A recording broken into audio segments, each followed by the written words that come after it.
একটা পাথরের মাঝে গণেশ দেবতার মূর্তি। হ্যালো বন্ধুরা, কেমন আছেন? আশা করি ভালো আছেন। হরে কৃষ্ণ।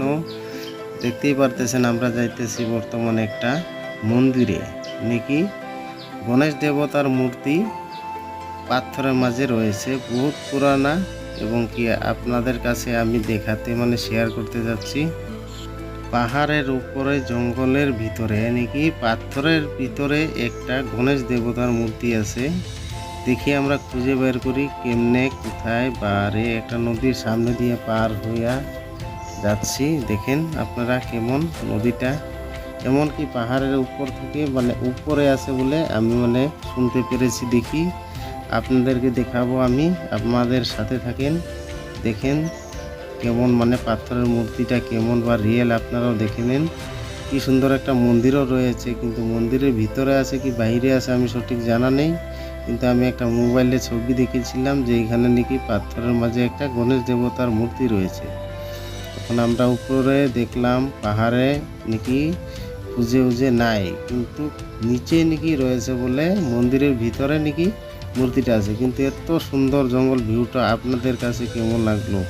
যদি ভালো লেগে থাকে তো ফোনে অবশ্যই লাইক আর চ্যানেলটাকে সাবস্ক্রাইব করে রাখবেন। ঠিক আছে, দেখি আমরা নিচে গিয়ে মূর্তিটা কেমন দেখতে, বা মন্দিরের ভিতরে নাকি এখানে বলে আগের দিনে এইখানে মূর্তিটা আসিল।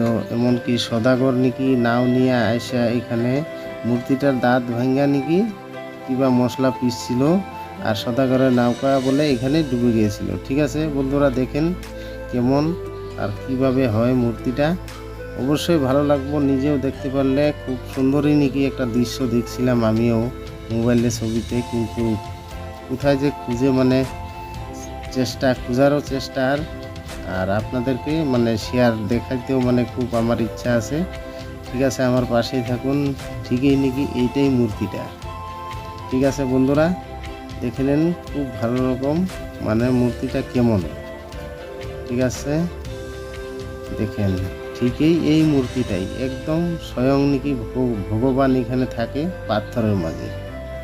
ঠিক আছে বন্ধুরা, এই দেখেন কি সুন্দর হাত, দাঁতটা অবশ্য দেখেন দুটা দাঁত ভাঙা কিন্তু।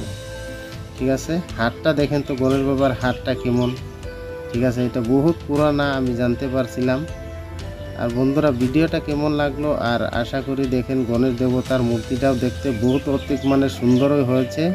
আর ভিডিওটা যদি ভালো লেগে থাকে অবশ্যই লাইক আর চ্যানেলটা সাবস্ক্রাইব করে দিবেন। ঠিক আছে, হরে কৃষ্ণ।